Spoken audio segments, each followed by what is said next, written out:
Selamat bergabung di ESQ Virtual Training untuk tingkat 2 Mission and Character Building. Mungkin Anda bertanya, Pak Ari, bagaimana caranya membangun alam bawah sadar kita? Alam bawah sadar kita yang 80% menjadi akar dan fondasi diri kita. Jawabannya adalah Iqra bismi rabbika. Iqra adalah membaca dan berpikir. Bismi rabbika adalah dengan nama Tuhanmu.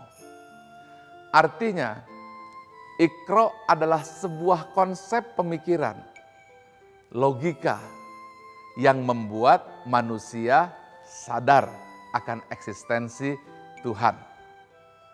Iqra bismi rabbika adalah sebuah cara bahwa kita akan memiliki sebuah keyakinan yang hebat dengan apabila kita melakukan sebuah thinking atau pemikiran. Ketika pemikiran tersebut kita lakukan, kemudian akhirnya kita yakin. Ketika kita melihat bagaimana alam semesta tersebut kita pikirkan, akhirnya kita yakin, oh ini ada penciptanya. Ketika kita melihat bagaimana bintang-bintang jumlahnya tiada henti, dan jumlahnya tak terhingga, tidak bisa terukur, maka pada saat itu kita sadar di sana ada pencipta. Disitulah lahir beliefs atau keyakinan alam bawah sadar. Fenomena Iqra bismi rabbika juga terjadi pada fenomena yang lebih kecil lagi. Contohnya, ketika kita berjalan, kemudian terantuk batu, jatuh. Berjalan, terantuk batu, jatuh. Akhirnya timbul pemikiran dan keyakinan, kalau melihat batu, kita bisa jatuh. Lihat batu, kita bisa jatuh. Lama-lama, melihat batu adalah keyakinan yang membuat kita jatuh. Apa kesimpulannya? Bahwa pemikiran-pemikiran tersebut yang dilakukan berulang-ulang tidak lain akan membentuk alam bawah sadar kita. Itulah sebabnya kita harus mampu mengendalikan pemikiran kita. Kita harus mampu mengkomunikasikan kata-kata kita. Memilih kata-kata yang positif. Tidak lagi memilih kata-kata yang negatif. Tidak boleh berkata, saya tidak bisa. Tidak boleh lagi berkata, saya tidak mampu. Tidak boleh berkata lagi, saya orang biasa. Jangan lagi berkata, saya rakyat jelata. Jangan lagi berkata, mana mungkin itu bisa kita lakukan. Jangan lagi berkata, saya bukan keturunan orang bisnis. Jangan lagi berkata, hanya orang kulit putih yang bisa melakukan. Karena ketika itu terjadi, itu membentuk diri kita menjadi berbunga-bunga atau berduri-duri.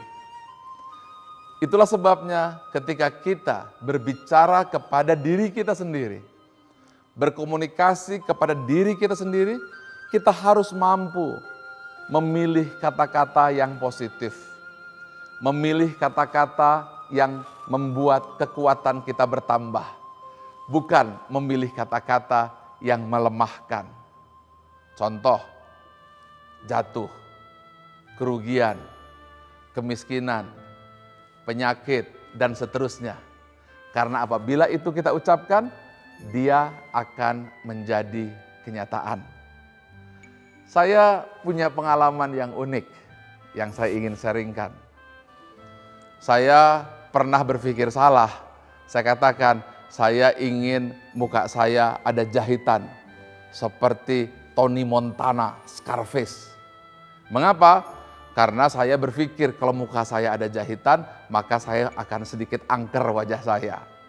Karena orang mengatakan, Pak Ari wajahnya kurang kereng. Lalu saya katakan, kalau begitu saya berpikir saya akan punya jahitan. Believe it or not, di RSAD Denpasar, Bali, ada seorang pasien yang bolak-balik sebulan sekali atau kadang 3 bulan sekali. Apa yang pasien itu? Dijahit mukanya. Setiap kali latihan karate. Siapa dia? Ari Ginanjar Agustian. Apa yang terjadi? Karena saat itu saya berpikir wajah saya ingin dijahit.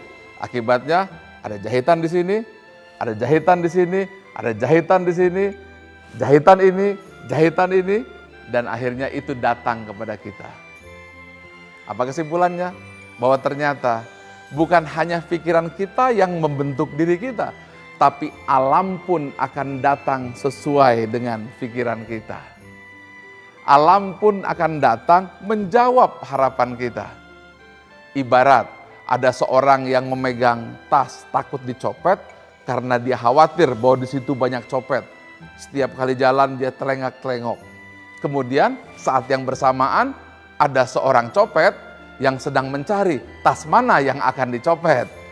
Akhirnya si pencopet dan yang dicopet ketemu, tasnya hilang. Lihat bagaimana hal ini bisa bekerja pada pikiran kita.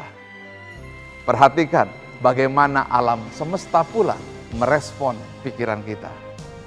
Karena itu kunci keberhasilan kita, sekali lagi, adalah seperti yang dikatakan dalam Al-Quran, tidak berubah nasib suatu kaum sebelum mereka mengubah jiwa mereka sendiri. Pelihara sesuatu yang paling berharga pada diri kita. Bukan terletak pada alam sadar kita, tapi bagaimana kita mampu memformat alam bawah sadar kita.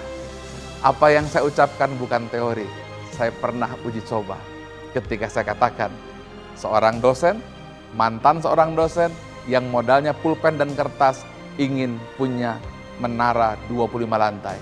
Believe it or not, dalam waktu 5 tahun, it works.